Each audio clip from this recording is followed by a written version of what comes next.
Buenas tardes, Juan Raúl Ferreira Sienra. Buenas tardes. Bueno, yo había pensado empezar con una broma porque la verdad es que se ve que Colón llegó a América antes del cambio climático, porque si no, no sale a navegar. Porque yo ayer me morí de frío, hoy me morí de calor y hoy lo único que sé es que no me morí. Pero la verdad es que el día no está. Sí, el Dejalo día no grabado, está esto que muy. queda para la historia. No se murió, está ahí. El día no da mucho para bromas porque es un día. Yo te escuchaba recién. Es un día que da para reflexionar, ¿no?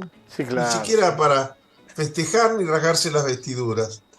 Pero la formalización y la expulsión del Senado y la Cámara de Diputados de un legislador que ha sido un protagonista fundamental de la vida del país por delitos aberrantes, incluso algunos que yo ni siquiera sabía que se le estaba indagando, como el de violación, pone a prueba el sistema político, ¿no? Y hay pruebas que las hemos pasado y no debemos dejar de reconocerlo como institucionalidad democrática, y hay pruebas que no. Creo que la justicia ha demostrado una independencia y un coraje que siempre nos hicieron sentir orgullosos a los uruguayos y una vez más estamos orgullosos de la justicia que tenemos. Podremos discutir si este código es mejor, es peor, pero chapó a la fiscal y salud a la jueza, garantías para los imputados, pero uno de los hombres con más poder formal del país en este momento está en la cárcel de Florida, después que se descubriera que eran falsos las alegaciones de que estaba enfermo y no podía ir a la cárcel, que presentó con un certificado médico trucho. Impecable la justicia. Ahora bien, yo recuerdo recién ahora, no le presté atención en su momento, que cuando lo que sí me pareció censurable y lo dije, que es que el ministro del Interior, cuando se empieza a indagar a Penades, dice, yo creo que no miente, yo creo en su inocencia. La fiscal le advirtió, señor ministro, usted es el auxiliar de la justicia, no puede abrir opinión, aunque sea su amigo, sobre un caso que estamos indagando.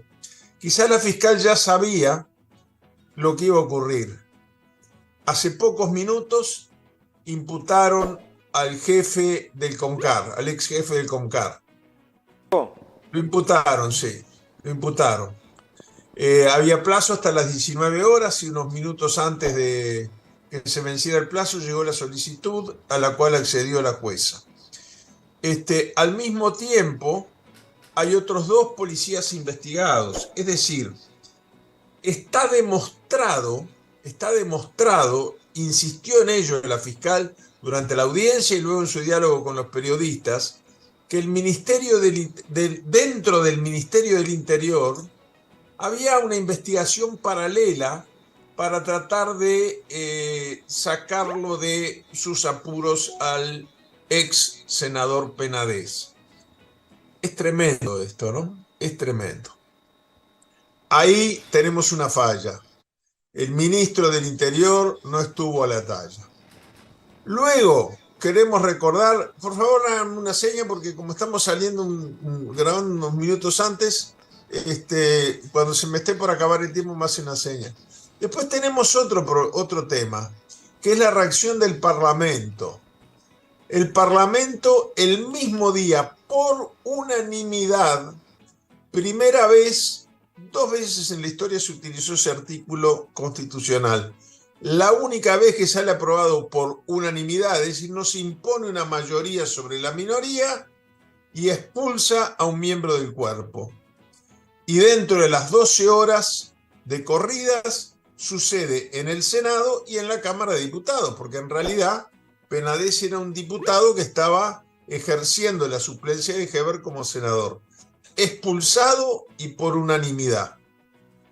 Me parece que con todas las críticas que le podamos hacer y que le seguiremos haciendo, porque además es bueno en la democracia criticar y criticar a los poderes del Estado y tratar de perfeccionarlos, pero el Parlamento también. Ayer estuvo a la talla, porque era muy importante que esta resolución saliera por unanimidad. Y el presidente de la República perdió puntos. Hoy lo dijo un politólogo, no como opinión política, sino simplemente como análisis académico. El presidente salió a decir, bueno, le creía porque conocía a una persona que se vendió equivocadamente. O sea, el que se equivocó no es él. Fue muy astuto Penades en engañarlo. También fue astuto Astesiano, también está lleno de astutos. El problema es que ser presidente implica, entre otras responsabilidades, saber elegir el equipo.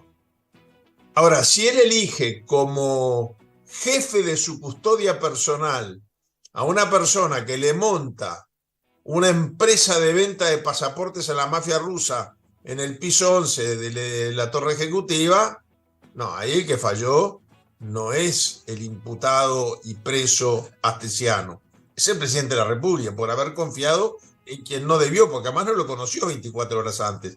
Fue su chofer, fue chofer de Heber, fue chofer de la calle Padre, fue el chofer de la madre de la calle, toda la familia. Era de la familia.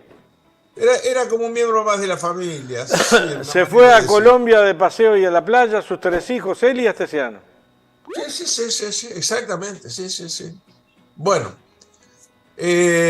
a todo esto lo mismo le ocurre con Penades. Ahora bien, cuando él dice, no, yo no estuve mal, yo creí en alguien que me engañó, no está asumiendo que gobernar implica, entre otras cosas, saber a quién se le puede creer y a quién no. Pero además, después dijo una cosa gravísima, 3 veces la repitió. Dijo, en caso de que se confirme, porque se sigue presumiendo la inocencia hasta que no termine el juicio.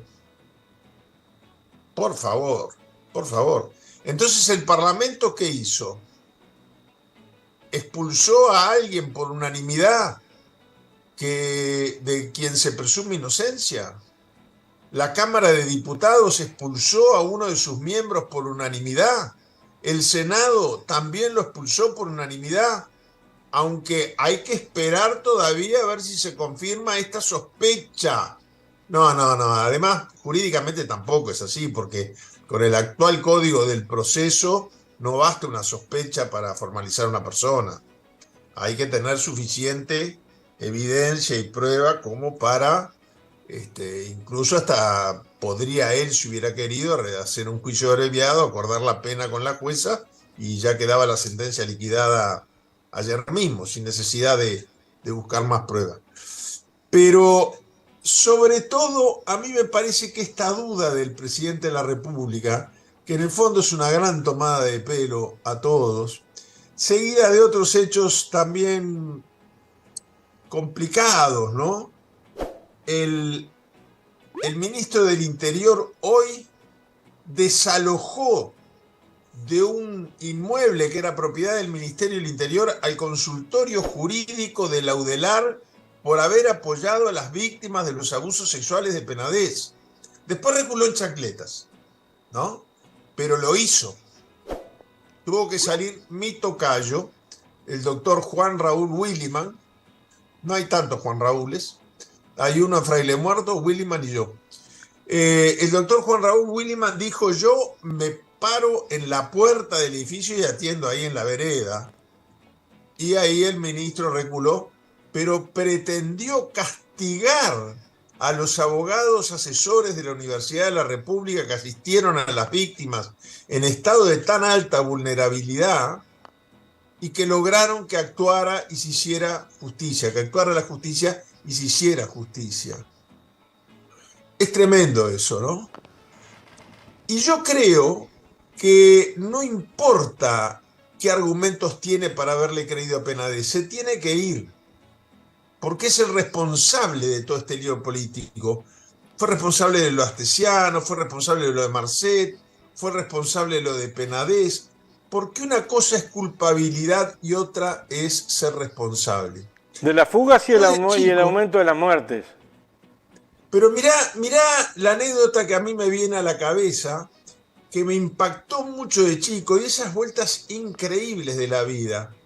Después mi padre se hizo muy amigo de él cuando le tocó a mi padre ser ministro de Ganadería, el ex primer ministro alemán Willy Brandt. Mi viejo lo conoció cuando era alcalde de Berlín y mi viejo viajó como ministro de Ganadería a la Semana Verde de Berlín.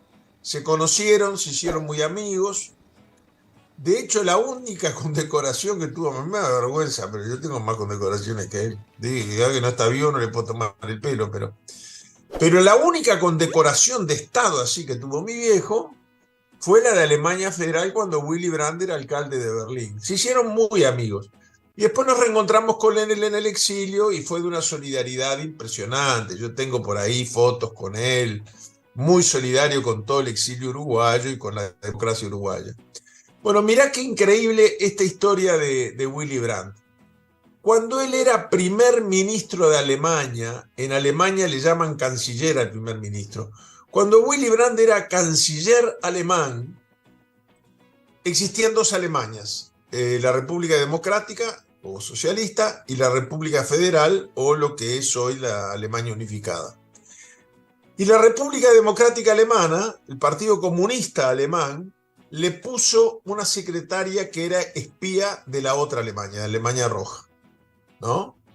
Cuando se supo, el Parlamento, el Bundestag, el Parlamento alemán, mirá qué increíble, ¿no? La historia. ¿Quién me iba a decir a mí que después íbamos a terminar muy amigos hasta su muerte? El Bundestag, por unanimidad, le ratificó la confianza y le pidió que se quedara al frente de la Cancillería. Y él dijo, no, yo no soy culpable de lo que pasó, pero soy responsable y me hago cargo. Y renunció. Premio Nobel de la Paz.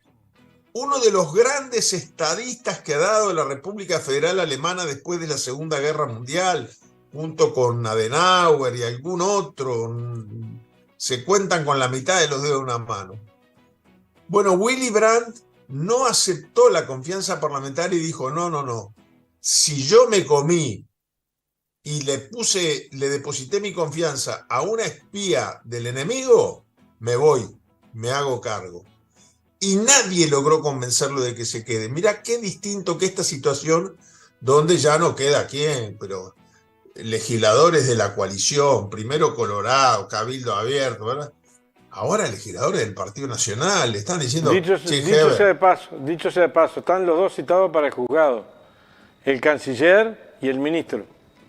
Pero claro, bueno, porque además están imputados, no formalizados, pero están imputados. Perdón, ¿quién los denunció y lo dejó en Orsay fue la ex vicecanciller. Exactamente. Ahora, eso nos lleva al último tema que yo quería plantear vinculado al caso Penedès, pero a otros casos que han habido antes, que es el famoso tema de la judicialización de la política. Este tema, que ha adoptado el nombre después que se agarran nombres en el mundo, quedan, ¿no? Por ejemplo, ahora escándalo se dice gate, ¿no? Roban bicicletas en un ministerio y es el bicicleta gate. Pero eso viene de Watergate, el primer gran escándalo político de Estados Unidos, y se llama así porque era el nombre del edificio. En realidad gate no quiere decir escándalo, pero ahora cualquier escándalo, el escándalo de los Bondi y los Bondi Gate. Bueno, en Estados Unidos, en jerga política internacional, los politólogos sobre todo, le llaman lawfare.